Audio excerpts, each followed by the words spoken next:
Hi everybody and welcome to my channel House of Ezra and my first ever video for which I am doing a journal with me. My name is Sarah. I am from Melbourne, Australia. I've been a long-time journaler, bullet journaler, planner, reader and lurker of all those communities on Instagram and YouTube, but I decided to take the plunge and try and become more of an active member of the community because without even knowing it, you have all given me so much. So a little bit about me. As I said, I live in Melbourne, Australia. I have two young kids and a beautiful wife, and we also have a cat.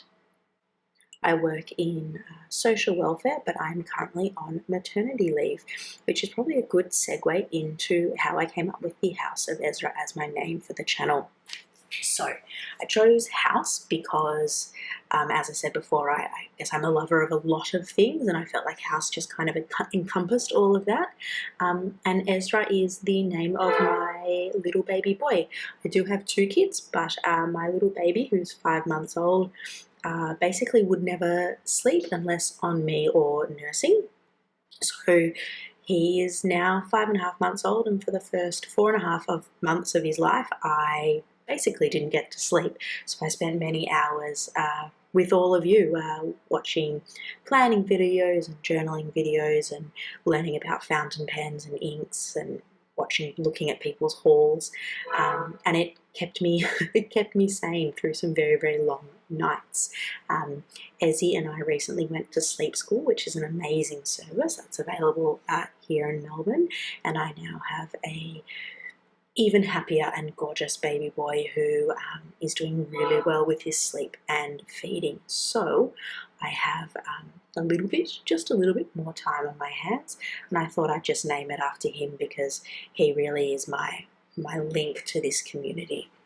I do need to find something to make in honor of my daughter, though. Maybe I can find like a weekly Instagram post and find an alliteration with her name or something like that. In terms of my journaling and planning love and history, I've been doing it on and off since I was a teenager, but at the start of the pandemic, I set myself a goal of journaling at least 3 times a week, and it's something that I've stuck to now, and I found it to be a massive help through especially the early stages of that pandemic where everyone was really scared, and here in Melbourne we had a really, really intense lockdown, and journaling and just getting my thoughts onto a page helped me decompress, helped me work them out, compartmentalize them. It was just really great for my mental health, and so it's a practice that I have kept up and want to keep up for forever, really. Recently I have found the world of fountain pens, which is incredible, and I am addicted already. I have a very, very humble and small collection, but currently on my computer I think I have 4 tabs open of different wish lists of pens and inks that I want. So I am so excited to grow my collection. I wish I could do it all at once, but I'm pacing myself. I have also dabbled in different creative things over time, but I've always struggled with calling myself creative because I can't draw and I can't paint. I cannot brush letter no matter how hard I try and practice, but I still have this drive to be creative, and I think, like the spread I'm doing now, maybe I've finally found my way to have a really positive and helpful creative outlet that means something to me. I am a believer of, it doesn't have to be perfect and it doesn't have to be fancy, but if it makes you feel good, it's worth doing. I totally just jinxed myself by saying my son is getting better at sleeping, because as soon as I started recording this voiceover, he went from sleeping soundly to wide awake and doing somersaults in his cot, basically. Well, not really somersaults, he's only little, but doing like break dancing circles in his cot. So we'll see how much further I can get in to this voiceover, or I might have to do some stops and starts and then come back to you guys.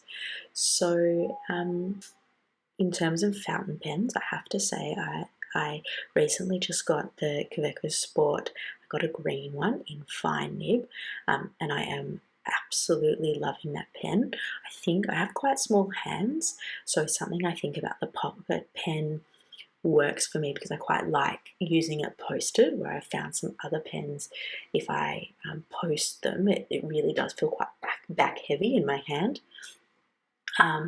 Inks, I'm really gravitating towards the darker inks, dark greens, dark purples, shades that are black but have like hints of other colours in them. That may be because we've had non-stop rain here and maybe I'm just feeling moody, but the sun is starting to shine through and I'm hoping soon I will be confident enough to branch out into some more exciting colours. I use the Stalogy notebook for all my journaling and planning. I use the B6 365 in grid, and this one has a black cover. I absolutely adore these notebooks and love everything about them. The cover, the paper. I love that the grid is faint, but you can still see it. I love that the book lays flat. I'm just such a Stalogy convert.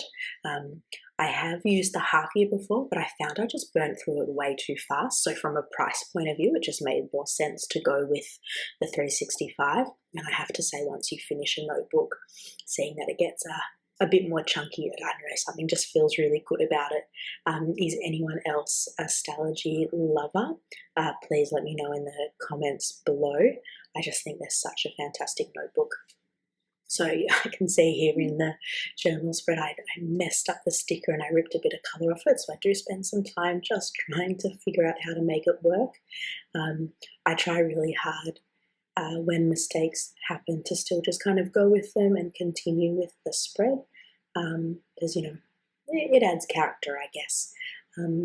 So look, that's going to be all from me for now. I might leave you with the rest of this video with some music. I really hope you enjoyed watching it.